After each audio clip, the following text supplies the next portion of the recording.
Alright, shoutout sa mga talent ay ang magpaikot! Ikaw ba yun? Magpaikot o hindi? Ay, hindi. Sila Joke lang, yun. joke lang. Ay, hindi to hugot ha. Meron kasing tinatawag na cycle balancing. Katulad ng ginagawa ni Carlo Yes, ngayon. ito nga hindi ko nga ma-achieve pero ang kasama natin today, magaling magpaikot, Shaira. talaga ba? Live na live, magpapabilib sa atin ang cyclist na si Jeffrey Bangkaya. Ayan si Sir good Jeffrey. morning. Welcome to Unang Ay. Hirit. Ay, oh. Pasensya po. Oh my gosh. So, good morning, Sir Jeffrey. Habang ginagawa mo yan, matanong lang po, dito po kayo sa gitna namin.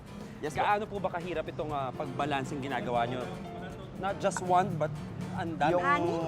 Yes po, yung ito sir, yung cycle po, hindi po siya ganun kadali. So, kailangan talaga ng pag-aaral kung paano po gagawin yung tamang balance at yung setup po ng cycle. Oo, kasi more than six, no? Six lang, Tapos six, isang oo. tao ka lang. Sa limbs mo papaikutin lahat yung mga gulong, no? Pero yan, challenging na yung isa pa lang, pero easy-easy naman yung anim sa'yo, Parang sir. wala lang, no? Oo, eto na. Kaya wag na nating bitinin pa mga kapuso. Mamangha na ulit kay The Fire Cycle, Jeffrey Bangkaya.